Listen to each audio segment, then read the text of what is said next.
इसलिए जिंदगी समझ जाएगी कि आप जब मर जाएंगे आपको वहां दफन करके चले आएंगे, तो यही बच्चा एक मर्तबा अगर कब्र पे चला गया और चारों पर पड़ा और आपके लिए सारे सवाल कर दिया तो कसम खुदा की मुसलमानों, अगर आपके कब्र में अजाब नहीं हो रही होगी तो अल्लाह रब्बुल इज्जत आज आपको उठा लेगा। आपके कब्र में मेरे रहमत की बारिश होने लगेगी। आज हमारे गांव में बहुत बच्चे हैं, लेकिन ये थोड़ी है कि सिर्फ जवान ही लोग नमाज पढ़े। बच्चा बालिग हो गया वो भी नमाज पढ़े। मैं एक लतीफा पढ़ रहा था, मौलाना साहब है, उन्होंने एक चाचा से पूछा, ओ चाचा ये बताओ आपका बच्चा क्या पढ़ता है? तो चाचा ने कहा, मौलाना साहब मुझे नहीं मालूम कि मेरा बच्चा क्या पढ़ता है, वो मुझे नहीं मालूम कि मेरा बच्चा कौन से जमात में पढ़ता है, वो मुझे नहीं मालूम कि मेरा बच्चा इबादिया में पढ़ रहा है, ये मुझे नहीं मालूम कि मेरा बच्चा सानिया में है, ये नहीं मालूम मुझे मेरा बच्चा सालफे में पढ़ रहा है। लेकिन मौलाना साहब इतना मुझे जरूर मालूम है कि अभी मेरा बच्चा खड़े होकर पेशाब करता है। अब आप बताओ, जो बच्चा खड़ा होकर पेशाब करता होगा क्या वो इबादिया में पढ़ रहा होगा? क्या वो ईला में पढ़ रहा होगा? क्या वो हिफ्ज़ कर रहा होगा? इंग्लिश मीडियम पढ़ रहा होगा, हिंदी पढ़ रहा होगा। मैं ये नहीं कहता कि अपने बच्चों को इंग्लिश मीडियम न पढ़ाओ, बेशक पढ़ाओ, लेकिन पहले कुरान की तालीम दिला दो। क्योंकि ये बच्चे कल तुम्हारे कब्र पर अगर एक आयत पढ़कर अगर दुआ कर दिए तो आपकी कब्र से अज़ाब को उठा लिया जाएगा। लेकिन अगर आप इन्हें इंग्लिश मीडियम पढ़ाओगे तो ना दुनिया में काम आएंगे ना आखिरत में काम आएंगे। वही हाल होगा, ना खुदा की निगाह ना बेसाले सनम, ना इधर के रहे ना उधर के रहे। तो मैं कुरान मुकद्दसा की तिलावत बहुत इधर उधर बोल दिया। मैं कुरान मुकद्दसा की तिलावत का शरफ हासिल किया। हमारे सुन्नत का इल्ला रहमतुल लिल आलमीन। और महमूद, मैंने आपको सारे जहां के लिए रहमत बनाकर भेजा। मेरे नबी सारे दुनिया के लिए रहमत बनकर आए, चाहे वो आदमी हो, चाहे जानवर हो, चाहे जमीन हो, चाहे आसमान हो, चाहे पेड़ हो, चाहे पौधे हो। दुनिया में कोई ऐसा जर्रा नहीं है जिसके लिए मेरे नबी रहमत ना बनकर आए हो। आदम आए, वो रहमत लेकर आए। मूसा कलीमुल्लाह आए, वो भी रहमत लेकर आए। ईसा अलैहिस्सलाम आए तो वो भी रहमत लेकर आए। हज़रत दाऊद अलैहिस्सलाम आए तो वो भी रहमत लेकर आए। लेकिन जब मेरे नबी आए तो अल्लाह रब्बुल इज्जत ने किसी मौजूदे को खास नहीं किया, बल्कि कुरान में शाह फरमा दिया, वमा अरसलनाका इल्ला रहमतल लिल आलमीन। है महबूब, मैंने आपको सारे जहां के लिए रहमत बनाकर भेजा। हज़रात मोहतरम,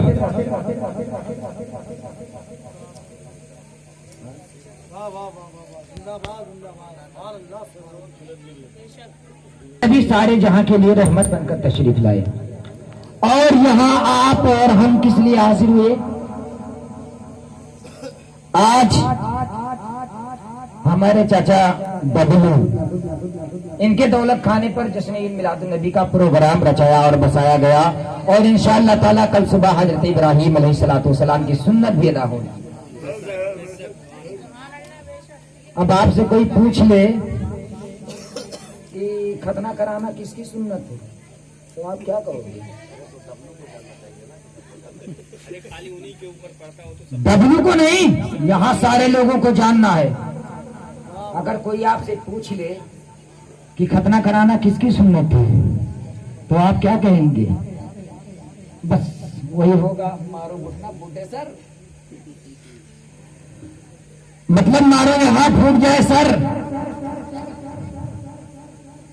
ये सब बातें पूछना चाहिए, जानकारी करना चाहिए। अब बताओ, बच्चे का खतना कल है, अभी घर वाले ही से पूछ लिया जाए कि खतना करा रहे हो, बेटे का अपना खतना करा रहे हो, लेकिन किसकी सुन्नत है? तो कहिए तो रिवाज है। मुझे मालूम है कि जब बच्चा पैदा होता है तो इस्लाम के ही दायरे में पैदा होता है। माँ बाप उसे चाहे तो यहूदी बना दे, माँ बाप उसे चाहे तो नसरानी बना दे, माँ बाप जो चाहेंगे वहीं से बना दे। तो हजरत इब्राहिम अलैहिस्सलाम की सुन्नत है। कौन हजरत इब्राहिम अलैहिस्सलाम? हजरत इब्राहिम अलैहिस्सलाम जिस दौर में आए थे उस दौर में फिरौन की बादशाही थी, नमरूद की बादशाही थी। तो नमरूद की बादशाही थी हजरत इब्राहिम अलैहिस्सलाम जिस दौर में आए।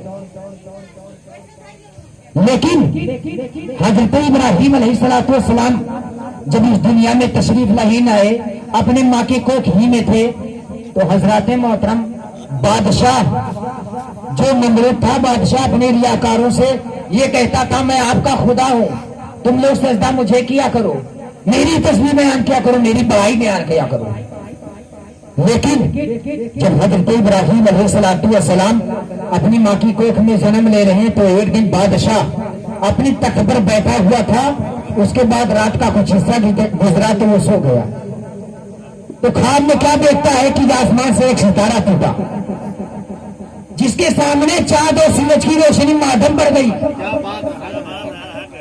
सुबह जब हुआ, बादशाह ने अपने रियाकारों से पूछा कि आज रात मैंने एक ख्वाब देखा जिसकी वजह से मैं बहुत परेशान हूं, जिसकी वजह से मैं गमज़दा हूं। रियाकारों ने कहा, बादशाह सलामत, आखिर आपने ख्वाब क्या देखा? तो बादशाह ने कहा, आज रात मैंने एक ख्वाब देखा कि आसमान से एक सितारा टूटा, जिसके सामने चांद और सूरज की रोशनी मातम पड़ गई। तो रियाकारों ने कहा, बादशाह सलामत, इस साल तुम्हारी सल्तनत में एक बच्चा पैदा होगा, एक बच्चा पैदा होगा जो ये जमीन के दिल को बुलंद डालेगा,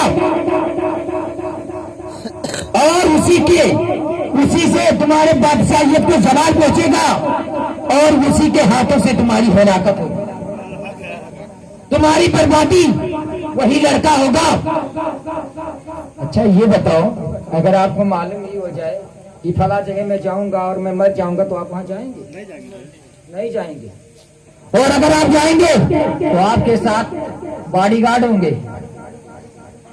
कहीं ऐसा ना हो कि कोई मेरे ऊपर हमला कर दे।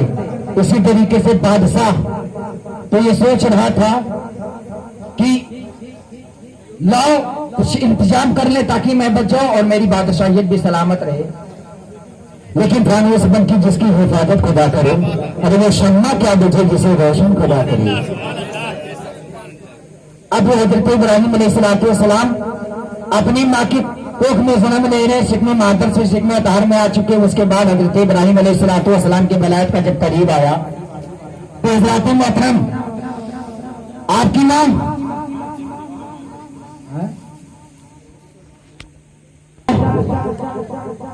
ऐलान करा दिया कि जितनी भी औरतें इस साल, जितनी भी औरतें हामिला हैं, हर एक घर पे 10-10 सिपाहियों को लगा दिया और ऐलान करा दिया, जिस माँ के कोख में कोई बच्चा जन्म लेगा, यानी लड़का होगा, तो उसे छीन लेना और उसी माँ के सामने उसे मार देना, उसे कत्ल कर देना। 10-10 सिपाही लग गए।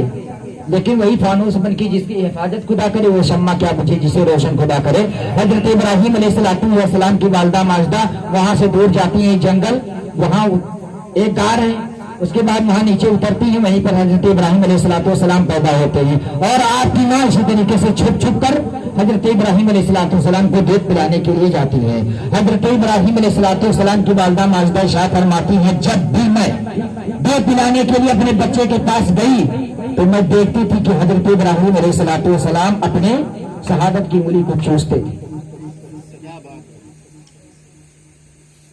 हजरत इब्राहिम की वालदा नाज़दा फरमाती है कि अल्लाह रब्बुल इज्जत उस उंगली में दूध को पैदा कर देता था, उसी को चूसकर हजरत इब्राहिम अलैहिस्सलाम वहां अपनी जिंदगी गुजारी। आखिरकार हजरत इब्राहिम अलैहिस्सलाम दुनिया में आए, उसके बाद वहां से आए उनके चाचा। अब उनको भी बुत परस्ती का काम करते थे, बुतों को बनाते थे, उसको बेचते थे, और वो भी सूरज को खुदा मानते थे, पत्थर को खुदा मानते थे, जिसको चाह लेते थे उसी को खुदा मान लेते। रात में हजरत इब्राहिम अलैहिस्सलाम जब अपने चाचा के पास होते तो कहते ये सूरज देख रहे हो? तो वो क्या कहते थे? ये मेरा खुदा है। और जब वो छुप जाता तो हजरत इब्राहिम अलैहिस्सलाम फरमाते क्या हम इसको खुदा मानते हैं? तो उनके चाचा क्या कहते थे कि जो चीज छुप जाए मैं उसे खुदा। अब इसी तरीके से वो काम करते थे, यहां तक कि हजरत इब्राहिम अलैहिस्सलाम दुनिया में आए। उसके बाद नमरूद को अच्छे तरीके से समझाने की कोशिश की, फिर भी कोई समझा नहीं। अल्लाह रब्बुल इज्जत का कहर हुआ और वो भी दुनिया से निश्तो ना बोले। अल्लाह रब्बुल इज्जत की बारगाह में दुआ है, मौला का सजा बंदा नवाजा, मेरे बोलने में किसी चीज की खामियां लफ्ज़ियों को मौला तो अपने हदीस से कुछ में माफ फरमाए। तौबा अस्तगफिरुल्लाह रब्बी मिन कुल्ली ज़ंबिन व अतूबु इलैह। व मा अलैना इल्ला अल बलाग। अस्सलामु अलैकुम व रहमतुल्लाहि तआला व बरकातुहू।